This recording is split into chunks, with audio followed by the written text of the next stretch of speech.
In 2007, Tina Weir founded the nonprofit organization Heal Ministries, whose volunteers travel the world to rescue and empower vulnerable women and children to keep families together. Our media team had the opportunity to learn more about this ministry while meeting with CPA alumni Rebekah McKerley, who now runs one of Heal Ministries' most successful programs called the James Place in Jinga, Uganda.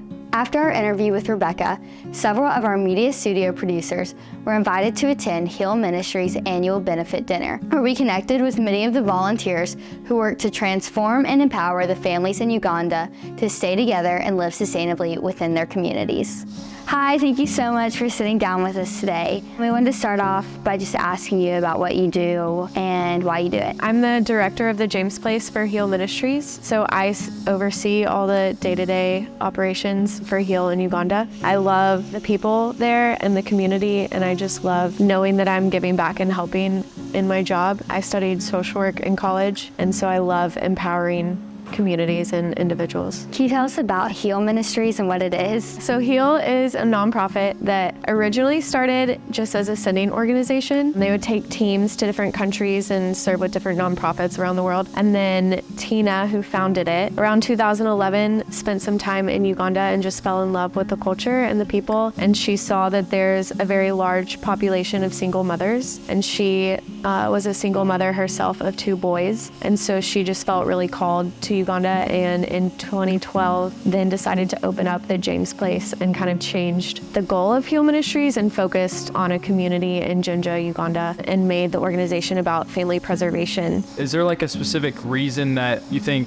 God called you to start working in that area of work? I've always grown up around service. That was a big thing in my family, and then just growing up at CPA, we always did like service projects and different stuff like that. But it was honestly just the Lord that led me to Uganda. After college, I moved back and I've been working at Heal and actually got married to someone from that culture and plan to probably live there the rest of my life. Can you tell us about what the main purpose of Heal Ministries is and like the different programs they have? The main goal is family preservation. A lot of kids in Uganda end up in orphanages, but they have parents. The statistic is that at least 80% of kids in orphanages have a parent that are alive. The goal of Heal is to try to prevent that. We believe that orphanages are not the best place for a kid to grow up, that they need to be with family. And so our goal is to help mostly single parents, and we do that by providing preschool and childcare for their children to have a safe place to go during the day. And then we also have different artisan programs where we teach skills. We have leather and pottery, and like our sewing program is a year-long class that they go through, and then when they graduate, they get their own sewing machine and then can start their own business and be able to provide for their families. Has there been like a specific time where you saw maybe like a kid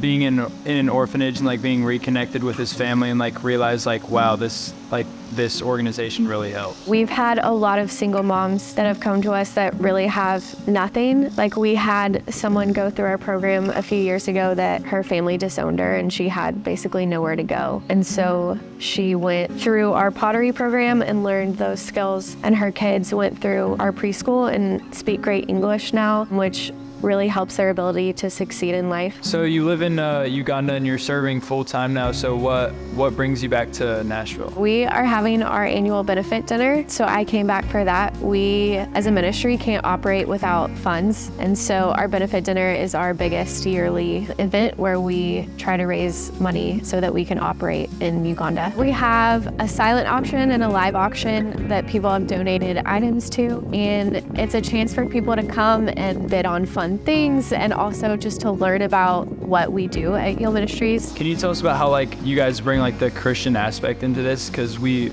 saw that there's like Bible studies and things like that. The James Place is named after the Bible verse James 1:27, which talks about taking care of the orphans and widows. So our staff have Bible study every morning. They have like a devotion together, and then Fridays we do praise and worship with everyone on the compound, and our children have a Bible lesson in preschool every morning. Christianity is just like the center of everything we do. Can you talk about the James Place? You said it was a compound, like what that looks like. So we actually just bought our own land about a year ago and moved out there in May, but it's 4 acres of land. We have a preschool, so there's 3 preschool buildings, there's a kitchen, We have a farm. We teach a different way of farming called Farming God's Way. That's just where we operate and do our ministry day to day. Can you tell us about the biggest joy and also the biggest challenge that you face? The biggest joy for me is just to see progress happen in our kids and our staff especially. Every year we have a preschool graduation and everyone comes to it, all the parents come to it, and it's just so fun to see the joy in the kids' faces, and they're so proud of everything they've learned and they get to show it off to everyone. It's amazing just to see the joy of the Lord in them. Is there any advice that you would give to high school students who want to get into serving? Go to different cultures. It is a life-changing experience to go to a different culture and see a different way of life and how people around the world live a lot differently than we do in Brentwood, Tennessee. But I'd also say there's tons of people to help here as well. There's lots of communities in the US and around Nashville too that need help. And so if you can't travel, just find a local organization that you're interested in and plug into that. Thank you so much for joining us and taking your time to have this conversation, and we're excited to hear about what Heal Ministries is going to do in the future. Thanks for having me.